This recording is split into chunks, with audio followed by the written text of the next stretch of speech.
Senhor esteja convosco. Ele está no meio de nós. Proclamação do Evangelho de Jesus Cristo segundo Lucas. Glória a vós, Senhor. Quando Jesus se aproximava de Jericó, um cego estava sentado à beira do caminho, pedindo esmolas. Ouvindo a multidão passar, ele perguntou o que estava acontecendo. Disseram-lhe que Jesus, Nazareno, estava passando por ali. Então o cego gritou: Jesus, filho de Davi, tem piedade de mim. As pessoas que iam na frente mandavam que ele ficasse calado. Mas ele gritava mais ainda: Filho de Davi, tem piedade de mim. Jesus parou e mandou que levassem o cego até ele. Quando o cego chegou perto, Jesus perguntou: O que queres que eu te faça? O cego respondeu: Senhor, eu quero enxergar de novo. Jesus disse: Enxerga, pois, de novo. A tua fé te salvou. No mesmo instante, o cego começou a ver de novo e seguia Jesus glorificando a Deus. Vendo isso, todo o povo deu louvores a Deus. Palavra da salvação. Glória a vós, Senhor. Nosso Senhor Jesus Cristo, que é a luz, a luz da vida, a luz que veio para este mundo para clarear as trevas, como profetizou o profeta Isaías, Dizia que o povo que andava na escuridão viu uma grande luz, e essa grande luz é o Cristo.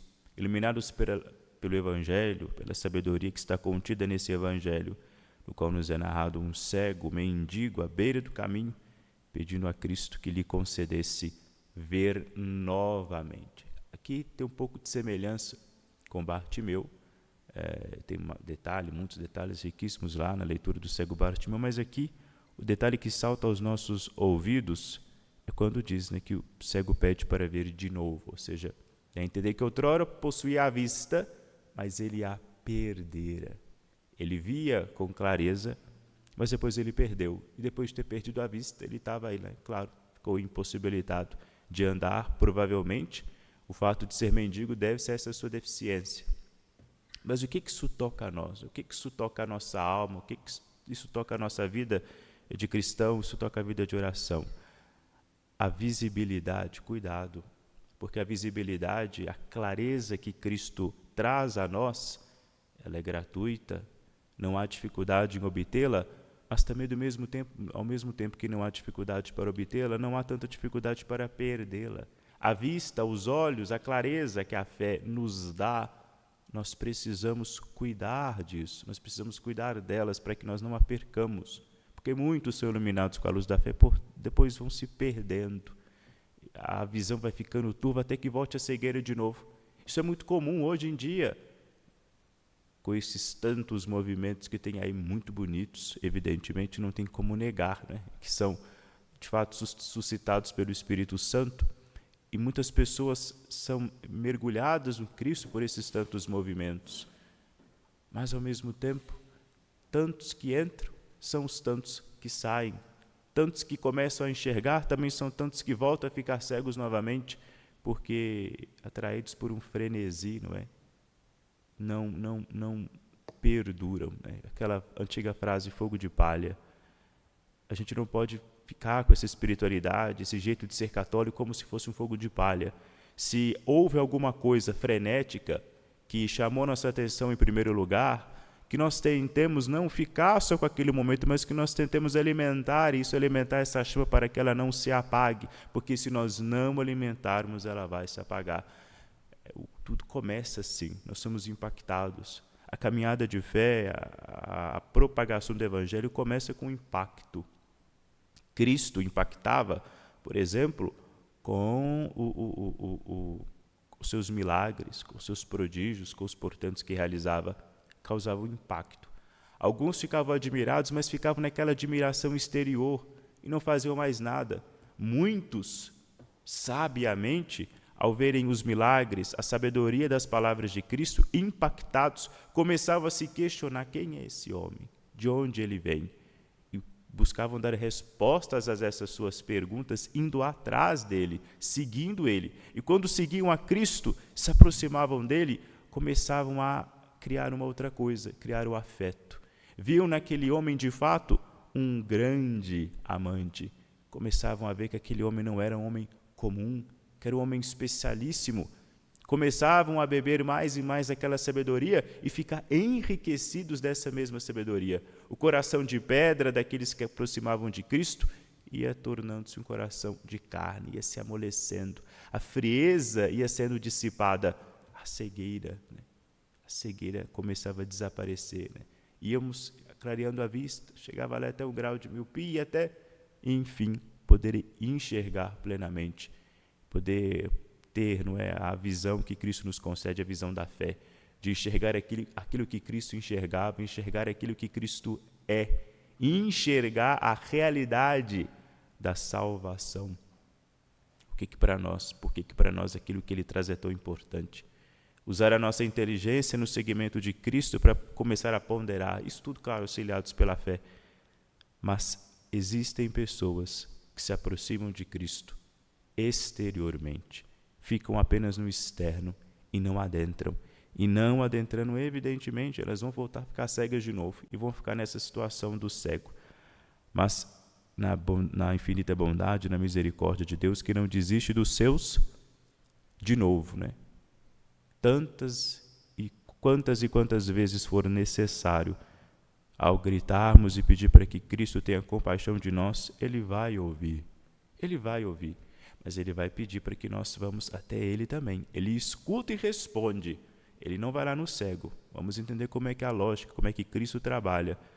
O cego chama nosso Senhor Jesus Cristo. Ele atende.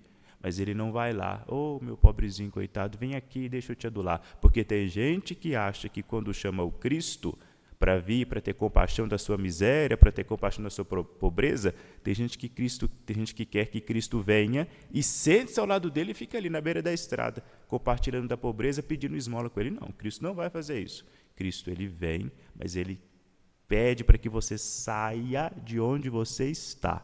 Saia de onde está. Então venha até mim. Eu já te atendi, agora você vem aqui. É o esforço que nós temos que fazer a nossa parte. É o pequeno esforço de sair de onde se está e de ir ao encontro do Cristo. Isso aqui é de abnegar-se, de fazer algumas renúncias. A gente tem que fazer renúncia, porque Cristo está o tempo todo nos atendendo, mas a gente tem que ir até Ele, sair da condição obscura que nós nos encontramos para sermos, de fato, curados por Ele. Ele vai nos curar, Ele vai nos conceder a graça.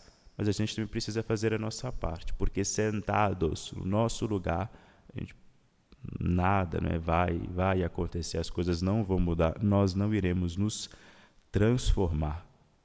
E a cegueira, que a fé nos causa, ela começa a nos jogar no buraco.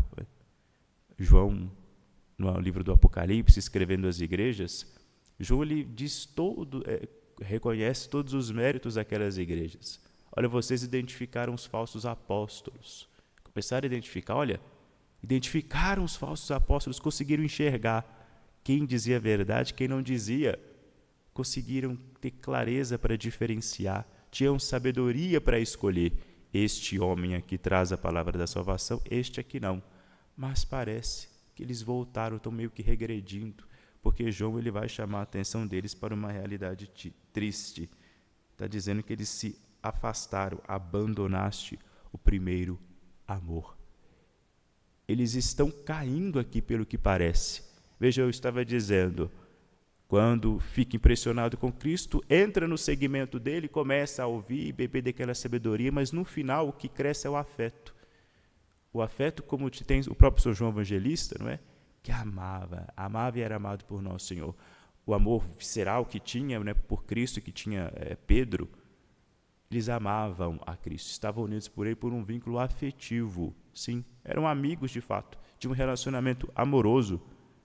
E aqui, São João vai reprovar as igrejas, porque elas parecem que não chegaram a ficar cegas, mas estão indo para o caminho disso. Já abandonaram o primeiro amor. Veem ainda o Cristo, veem os seus milagres, conseguem perceber os seus sinais, mas estão distantes dele. Obtêm um conhecimento, mas não obtêm a caridade. Sabem do Cristo, professam com a boca o nome de nosso Senhor Jesus Cristo, mas o coração dele está distante. E quem tem um coração distante de Cristo não consegue obter o dom, que é muito maior do que a visão, que é muito maior do que a clareza da vista, que é o que foi inclusive também comunicado ao cego, que é o dom da salvação, a graça da salvação. Para sermos salvos, precisamos estar com Cristo, precisamos ter o nosso coração dele. Porque a salvação, dizendo aqui, em uma outra linguagem, em um modo bonito de dizer, a salvação consiste em ter o coração do Cristo. É amar como Cristo amou, como aquela música antiga, bonita, do padre, se não me engano, do padre Zezinho.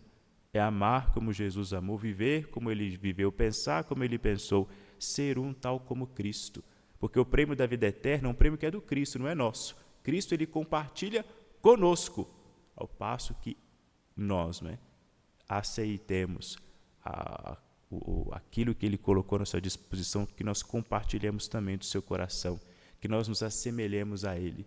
É exemplo de Jó, não é? Quando Jó ele recebe a bênção porque ele estava disfarçado com as roupas do irmão. É a mesma coisa. Nós receberemos a herança do Cristo, porque quando o Pai olhar para nós, ele enxergará o seu Filho. Quando o Pai olhar para nós, será agradado por nós, tal como ele foi, sempre será agradado pelo Filho. Glória ao Pai, ao Filho e ao Espírito Santo. Princípio, agora e sempre. Amém.